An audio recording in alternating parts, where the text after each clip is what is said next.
चिराग पासवान क्यों पेच फंसा रहे हैं? पेच ऐसा वैसा नहीं फंसा रहे हैं देवांशु भाई, बहुत अच्छे तरीके से फंसा रहे हैं। लेकिन चिराग पासवान इसमें सबसे बड़े नेता इसलिए माने जाते हैं क्योंकि देखिए जिस तरह से चिराग पासवान एक्टिव हुए हैं, आप बिहार के किसी कोने में देखिए, आप जन समर्थन देखिए कि किस तरह का जन समर्थन चिराग पासवान को मिल रहा है बनिस्पत उपेंद्र कुशवाहा, मुकेश सहनी या जीतन राम मांझी। तो जो जिसके सभा में भीड़ जुटेगी वो तो अपनी डिमांड करेगा, हाँ वो तो दिखलाएगा कि भैया मेरे पास इतना वोट बैंक है। मैं चिराग पासवान भी ये जानते हैं कि एकला चलो से तो चिराग पासवान का भी कुछ भला नहीं होने वाला है, लेकिन वो बीजेपी भी ये जानती है कि चिराग को हम इग्नोर करने की स्थिति में नहीं है। आपको मेरी जरूरत है तो आप मेरी तमाम डिमांड पूरी कीजिए। आप मुझे अन्य दलों के अपेक्षा हल्के में लेने की भूल ना करें कि मुझे 2 सीट थमा दीजिएगा कि ठीक है फलना सीट लड़ लीजिए हो गया, वैसा नहीं।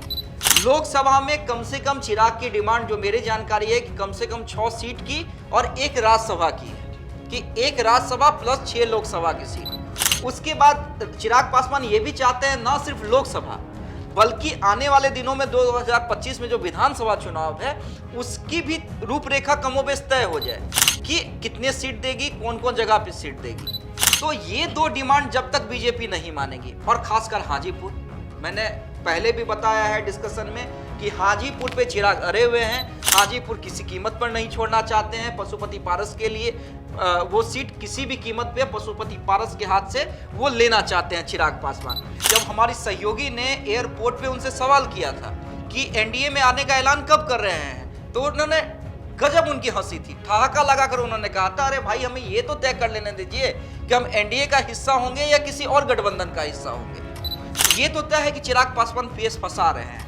अब सबसे बड़ा सवाल है क्यों फंसा रहे हैं। आप ये जानना चाह रहे हैं या दर्शक जानना चाह रहे हैं या जो चिराग को चाहने वाले जानना चाह रहे हैं कि आखिर इस पेच फंसाने का कारण क्या है। आपका सवाल है कि चिराग पासवान जिसे हम बिहार के भविष्य के तौर पर देख रहे हैं, क्योंकि वाकई लड़ाई तो आगे आने वाले दिनों में तेजस्वी वर्सेस चिराग ही होना है कि भाई कमोबेश ये तो तय है कि उपेंद्र कुशवाहा, मुकेश सहनी, अब तो जीतन राम मांझी भी जिस तरह से लगातार नीतीश कुमार पर प्रेशर बना रहे हैं, कमोबेश ये तय है कि वो एनडीए का हिस्सा होंगे, बीजेपी का हिस्सा होंगे। उसके अलावा भी आज के डेट में भी लालू यादव है और नीतीश कुमार है जो आज भी सीधे सीधे केंद्र की राजनीति को प्रभावित करने की क्षमता रखते हैं। और आपने देखा होगा कि जब से नीतीश कुमार ने विपक्षी एकता की मुहिम चलाई है, एक तरह से कहिए कि बीजेपी की नींद उड़ी हुई है।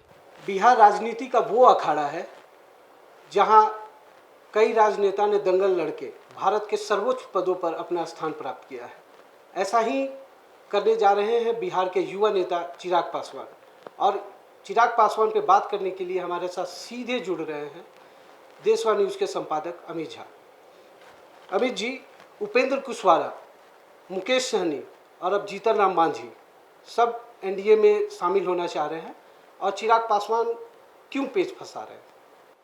देखिए देवांशु जी, आपने ये बात तो सही कही। चाहे बिहार के कई बड़े नेता ऐसे रहे हैं जिन्होंने केंद्र की राजनीति को सीधा प्रभावित किया है, और हालिया दिनों में देखें, पुराने नेताओं को छोड़ दीजिए, जेपी की बात छोड़ दीजिए, जॉर्ज फर्नांडिस की बात छोड़ दीजिए, लेकिन जो 3 बड़े नेता माने जाते थे उसमें एक स्वर्गीय हो गए हैं रामविलास पासवान जो चिराग पासवान के पिता थे। उसके अलावा भी आज के डेट में भी लालू यादव है और नीतीश कुमार हैं जो आज भी सीधे सीधे केंद्र की राजनीति को प्रभावित करने की क्षमता रखते हैं। और आपने देखा होगा कि जब से नीतीश कुमार ने विपक्षी एकता की मुहिम चलाई है, एक तरह से कहिए कि बीजेपी की नींद उड़ी हुई है। भले ही नीतीश कुमार पे कितना भी अटैक किया जा रहा हो, लेकिन नरेंद्र मोदी और बीजेपी खेमा ये जानता है कि नीतीश कुमार कितने सक्षम हैं सीधे सीधे चुनौती देने के लिए। और आपने देखा भी होगा कि भाई एक बैठक कैंसिल हुई, डेट एक्सटेंड हुआ, लेकिन फिर कल खुद ललन सिंह और तेजस्वी यादव ने यह ऐलान कर दिया कि 23 तारीख को विपक्षी एकता की बैठक होगी और वो पटना में होगी। नीतीश कुमार और लालू यादव के बुलाने पे तमाम विपक्ष के नेता आ रहे हैं।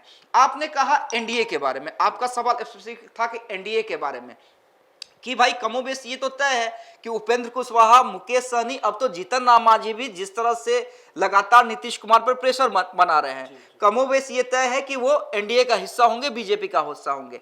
आपका सवाल है कि चिराग पासवान जिसे हम बिहार के भविष्य के तौर पर देख रहे हैं, क्योंकि वाकई लड़ाई तो आगे आने वाले दिनों में तेजस्वी वर्सेस चिराग ही होना है, तो चिराग क्यों फेस फंसा रहे हैं। और पेच ऐसा वैसा नहीं फंसा रहे हैं देवांशु भाई, बहुत अच्छे तरीके से फंसा रहे हैं। क्योंकि आपने देखा होगा 2-3 दिन पहले ही जब हमारी सहयोगी ने एयरपोर्ट पे उनसे सवाल किया था कि एनडीए में आने का ऐलान कब कर रहे हैं, तो उन्होंने गजब उनकी हंसी थी, ठहाका लगाकर उन्होंने कहा था अरे भाई हमें ये तो तय कर लेने दीजिए कि हम एनडीए का हिस्सा होंगे या किसी और गठबंधन का हिस्सा होंगे। तो ये तो तय है कि चिराग पासवान पेच फंसा रहे हैं। अब सबसे बड़ा सवाल है क्यों फंसा रहे हैं, आप ये जानना चाह रहे हैं या दर्शक जानना चाह रहे हैं या जो चिराग को चाहने वाले जानना चाह रहे हैं कि आखिर इस पेच फंसाने का कारण क्या है। तो जहां तक मैं समझ रहा हूं, देखिए ये तो तय है कि चिराग को भी आने वाले दिनों में एनडीए का ही हिस्सा होना है, क्योंकि नीतीश विरोध की राजनीति उन्होंने शुरू की और नीतीश के साथ तो वो जाएंगे नहीं, तो उन्हें जाना बीजेपी के साथ ही है। लेकिन बीजेपी को भी वो ये एहसास दिलाने की कोशिश कर रहे हैं कि भैया बिहार के अंदर आपको मेरी जरूरत है, तो आप मेरी तमाम डिमांड पूरी कीजिए। आप मुझे अन्य दलों के अपेक्षा हल्के में लेने की भूल ना करें कि मुझे 2 सीट थमा दीजिएगा कि ठीक है फलना फलना सीट लड़ लीजिए हो गया, वैसा नहीं।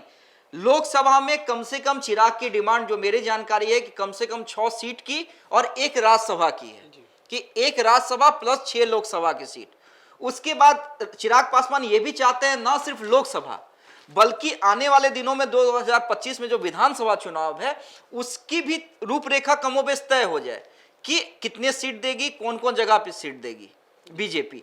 तो ये 2 डिमांड जब तक बीजेपी नहीं मानेगी, और खासकर हाजीपुर, मैंने पहले भी बताया है डिस्कशन में कि हाजीपुर पे चिराग अड़े हुए हैं। हाजीपुर किसी कीमत पर नहीं छोड़ना चाहते हैं। पशुपति पारस के लिए वो सीट किसी भी कीमत पे पशुपति पारस के हाथ से वो लेना चाहते हैं चिराग पासवान।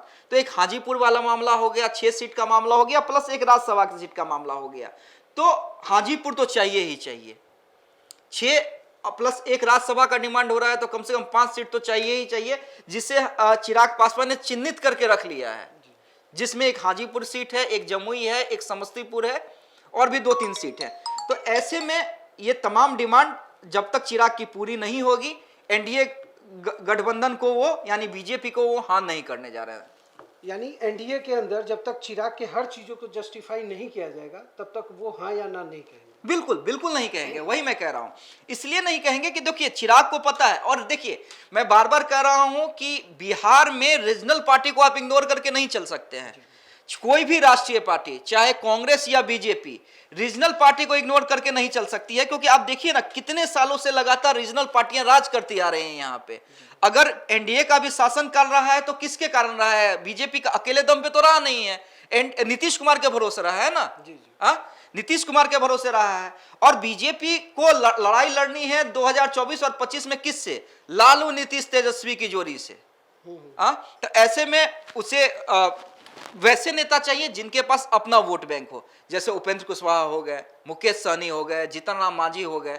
तो तमाम नेताओं को तो आप ला रहे हैं, लेकिन चिराग पासवान इसमें सबसे बड़े नेता इसलिए माने जाते हैं क्योंकि देखिए मैं बार बार कह रहा हूं, एक तो रामविलास पासवान का जो भी वोट बैंक है वो चिराग के साथ है एक बेटे के तौर पे, और जिस तरह से चिराग पासवान एक्टिव हुए हैं, आप बिहार के किसी कोने में देखिए, आप जन समर्थन देखिए कि किस तरह का जन समर्थन चिराग पासवान को मिल रहा है, वनिस्पत उपेंद्र कुशवाहा, मुकेश सहनी या जीतन राम मांझी।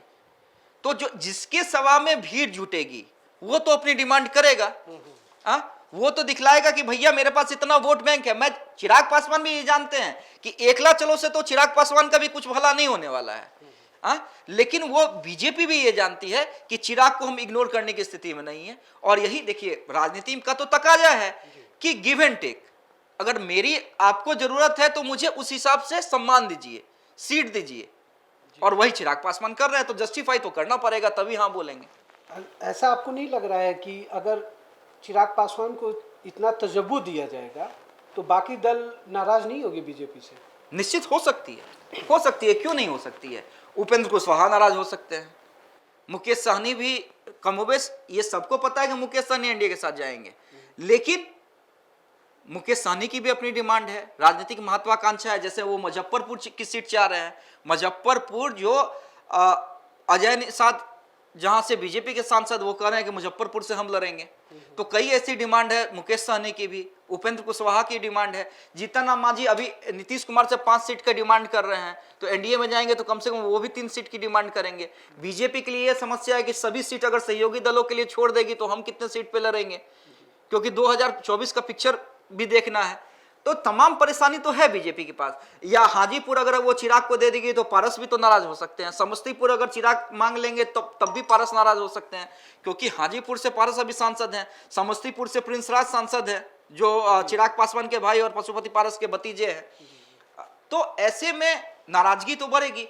अब सब कुछ तय बीजेपी को करना है। मैं बार बार कह रहा हूं कि बीजेपी जो राष्ट्रीय पार्टी है और आज देश की सबसे बड़ी पार्टी है, जनाधार के मामले में, वोट बैंक के मामले में, या जितने राज्यों में उसकी सरकार है, केंद्र में उसकी सरकार है, तो बीजेपी सबसे बड़ी पार्टी है। लेकिन जब आप बिहार आते हैं ना, तो बिहार में राष्ट्रीय पार्टी को रीजनल पार्टियों के आगे झुकना पड़ता है। ये देखना पड़ता है कि वोट बैंक किसके पास है, उसकी शर्तों को मानना पड़ता है। तो अब सब कुछ बीजेपी को करना है कि किसको ज्यादा मनाती है, किसको कम खुश करती है, किसको नाराज करती है।